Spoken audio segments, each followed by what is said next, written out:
কোরবানির গোশত এটাকে আল্লাহ রাব্বুল আলামিন 3 ভাগে ভাগ করার জন্য আমাদেরকে উপদেশ দিয়েছেন। ফাআত'আমাল কানিআ ফাকুলু মিনহা, তোমরা কোরবানির গোশত নিজেরা খাও। ওয়া আত'আমু আল কানিআ ওয়াল মু'তাররা ওয়া আত'আমুল বাঈস আল ফাকির আছে, যারা তোমাদের আত্মীয় স্বজন আছে, প্রতিবেশী আছে, তাদেরকে খাওয়াও। আবার যারা অভাবী, নিডি, গরিব মানুষ, তাদেরকে দাও। তার মানে নিজে খাবেন, আত্মীয় স্বজনদের মধ্যে হাদিয়া উপঢৌকন দিবেন, আর গরিব দুঃখীদেরকেও খাওয়াবেন। কিন্তু এই বন্টনটা এটা কোনো ফরজ বা ওয়াজিব না। এভাবে 3 ভাগে করতে পারলে ভালো, উত্তম। কিন্তু এটা যদি কেউ না করে তাতে কোনো গুনাহ হবে না। আমাদের সমাজে সমাজের ভাগ নামে একটা ভাগ কোরবানির ক্ষেত্রে প্রচলিত আছে।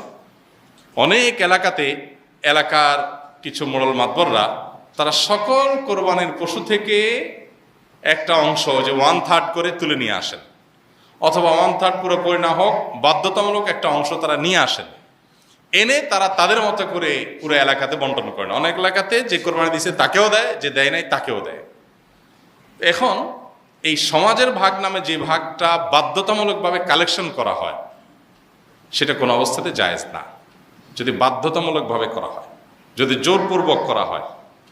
এখন আমার কোরবানির গোশত আমার কাছে নির্দিষ্ট কিছু গরিব আছে জানাশোনা, আমি তাদেরকে একটু দেব, কোনো গরিবকে একটু বাড়ায় দিব, কাউকে একটু কমায় দিব। আমার হয়তো আরো দূরে কোনো আত্মীয় আছে, তাকে আমি একটু পাঠাবো। এখন আপনি এসে সমাজের ভাগ নিয়ে আপনার মতো আপনি বন্টন করতেছেন। আপনি আমার থেকে নিয়ে আপনার মন মতো এভাবে বন্টন করবেন এবং সেটার জন্য সামাজিকভাবে এক ধরনের বাইন্ডিংস তৈরি করে দিবেন। এটা হলো জোরপূর্বক চাঁদাবাজির মতো। আমাকে আল্লাহ রাব্বুল আলামিন আমার সম্পদ দান করতে বলছেন, আমি সম্পদ দান করব, দান করলে আমি সওয়াব পাবো, আল্লাহ আমাকে উৎসাহিত করেছেন। এখন সমাজ থেকে যদি আমার কাছ থেকে বাধ্যতামূলক দানের টাকা নিয়ে যাওয়া হয়, নিয়ে তাদের মতো তারা গরিব মানুষকে দেওয়া হয়, ব্যাপারটা কেমন হবে?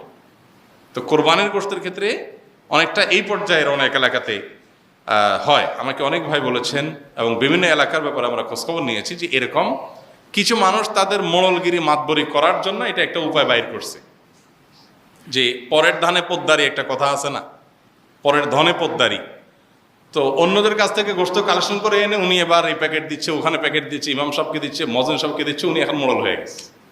এই পরের ধনে পোদ্দারিগিরি করতে গিয়ে দেখা যায় যে আমি আমার কোরবানির গোশত খুশি মনে আপনাকে দিব না, কিন্তু আপনি জোর করে নিয়ে যাচ্ছেন। সিস্টেম দিতে হবে, উপায় নেই। জোর করা বলতে কি টানাটানি করা লাগে না, সিস্টেমটাই এমন করা হয়েছে যেটা না দিয়ে কোনো উপায় নেই। এরকম করা জায়েজ নেই। লা ইয়াহিল্লু মাল ইমরিইন মুসলিমিন ইল্লা বিতিবি নাফসি, হাদিসে আসছে কোনো মুসলমানের সম্পদ তার মনের সন্তোষ ছাড়া জায়েজ নেই। এক্ষেত্রে সমাজের ভাগ দিতে গিয়ে যদি কারোর মনের ভিতরে উসফুস থাকে, কেউ হয়তো নিজে একটু বেশি করে রেখে খাবে, তো সে রাইট তো আছে, শরীর তো তাকে বাধ্য করে না, কিন্তু আপনি তো তার কাছ থেকে জোর করে উঠে নিয়ে আসছেন।